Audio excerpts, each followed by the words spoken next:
This book specializes in conditioning for martial arts.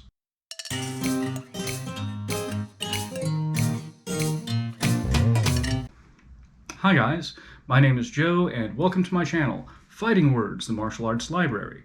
On this channel, I review martial arts books and talk about other martial arts related subjects. The book I'm going to be reviewing today is Ultimate Conditioning for Martial Arts by Landau. The book was originally published in 2016. Now, Mr. Landau has been a strength and conditioning coach for many years. He's currently, at the time of this recording, the strength and conditioning coach for the Denver Broncos. He has also worked with many mixed martial arts fighters, and I'm pretty sure that's where he gets this inroad to writing this particular book. The first chapter of this book goes over the various biomotor abilities, which is a fancy name for the collection of physical attributes like strength, speed, power, flexibility, etc. And this includes a table where he will list the requirements for various martial arts. So, for instance, karate includes a high need for flexibility, whereas wrestling has a moderate need for it. Now, you take those same systems and you contrast them when it comes to strength. It's a high requirement in wrestling, but a moderate requirement in karate. And he finishes up chapter 1 by giving an overall plan, a way to plan for improvements to physical conditioning. Chapter 2 gives testing procedures for determining where your athlete or practitioner is strong and where they need improvements. This includes things like a vertical jump to assess their power, a push-up test to assess their upper body strength, and a shuttle run to assess their agility. Chapter 3 is on dynamic warm-ups. The dynamic warm-up comes in 3 basic categories.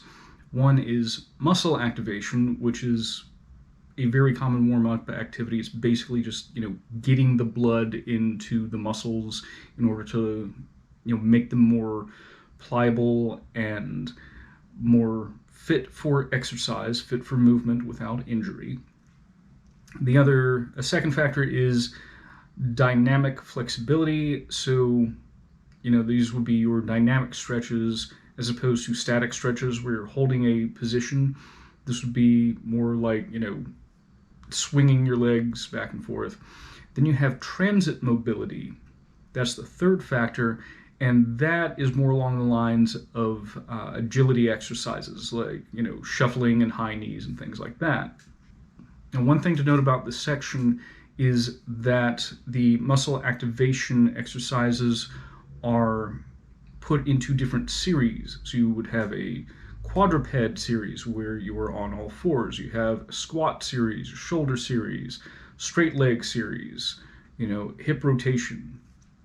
So this would make it easy if you're picking up this book, what part of my body, especially as an older athlete, am I experiencing the most stiffness in? What part have I previously injured? I'm probably going to want to spend more time doing that particular series to focus on warming up that particular body part. Following that is chapter 4, which talks about the different energy systems, and he includes exercises to develop these different systems. The 3 different systems we're looking at, we have aerobic capacity, which means you're getting enough oxygen. This is more like aerobic endurance.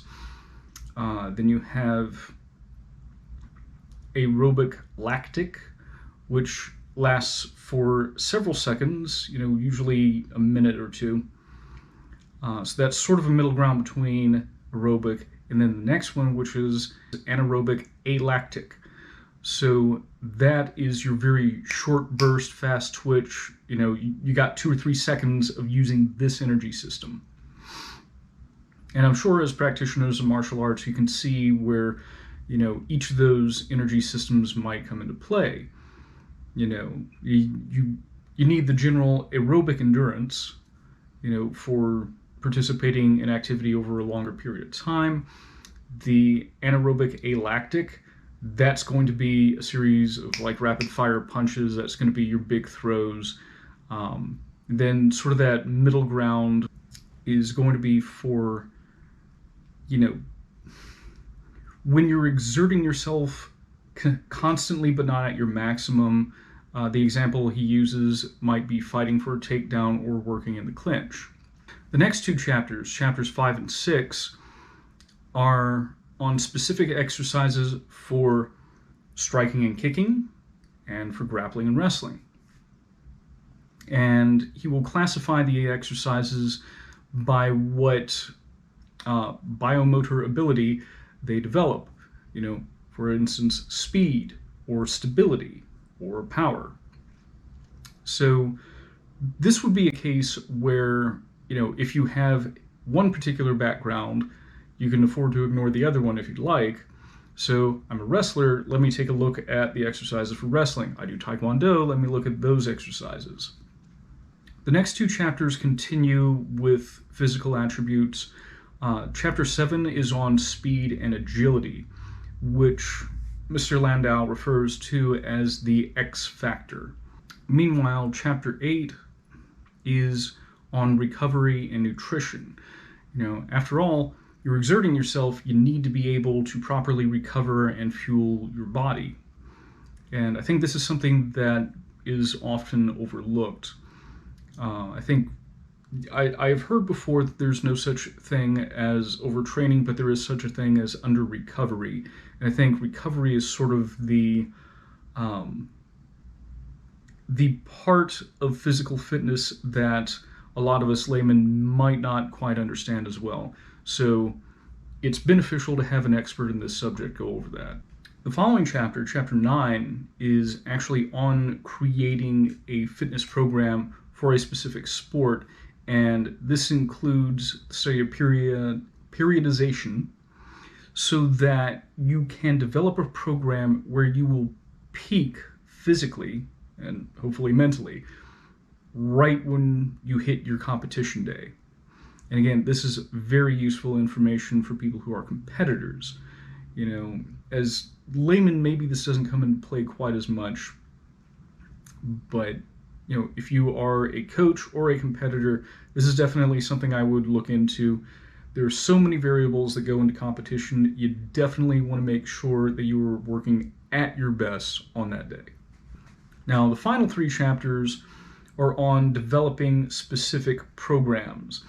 So if you are creating a program for striking, that's chapter 10. If you're creating a program for grappling, that's chapter 11. If you're creating a program for MMA, or probably something related to that, there are non-MMA sports that do blend striking and grappling together. So that's going to be chapter 12.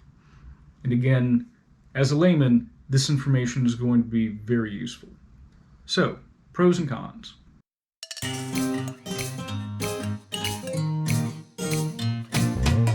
The pros, this is great. This gentleman's had a lot of training and experience in the area of physical conditioning. I'm not going to be able to replicate that probably without a college education or the equivalent. But this book gives an in-depth look at physical conditioning and sport-specific programs. Or if you're like, martial arts aren't sport, okay, activity-specific programs.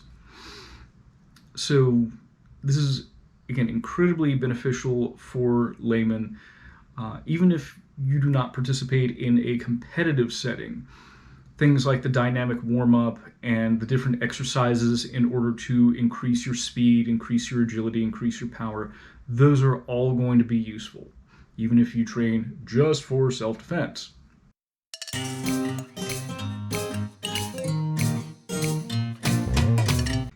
As far as the cons go, not a whole lot. The best I have is just, this little nitpick. When he goes into the striking specific, grappling specific, and MMA specific programs, well, obviously MMA is sort of its own deal. It would have been nice if there had been, for instance, a specific program on Taekwondo or a specific program for Muay Thai and so on. They are given broad categories.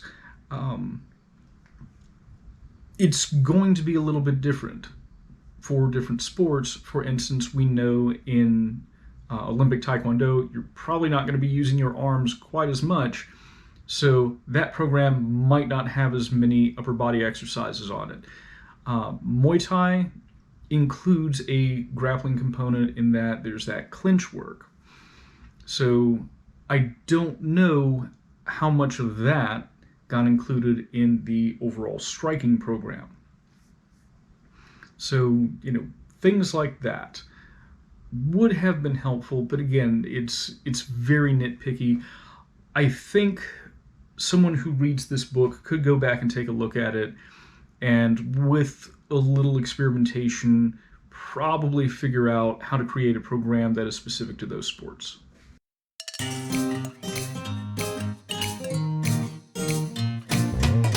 So, who would I recommend this to? Everyone. If you do a martial art, martial arts are a physical activity. If you want to be better at the physical side of your martial art, which in turn might also make you better at the mental side, because it can give you more confidence to know, I'm not going to get exhausted if I keep doing this activity. I know I have the power and the speed to land that strike or to get that throw when I need it. This is an excellent book for that. And again, as a layman, as somebody who is not an expert at physical fitness, I'm getting good stuff from this. And like I said, even if you don't do any sort of competitive sports, you can get a lot from like the dynamic warm-up section, which is going to help you train without injury, or at least certainly lower your risk of injury. And again, taking a look at the different muscular systems and energy systems, figure out, okay, I think I'm sort of weak in this area. Here are some exercises I can use to improve that area. So yeah, I am a really big fan of this book. It has a lot of good information. And if you're a martial artist, you sort of owe it to yourself to start incorporating some of this stuff into your training. It'll prevent injury. It will make you better at executing the physical techniques. The recovery and nutrition side is, again, a part that most people who do not specialize in physical fitness probably don't know enough about. So it's very helpful and very educational in that way. So anyway, thank you for watching my video, and that's all I got for this week, and I'll see you guys next week.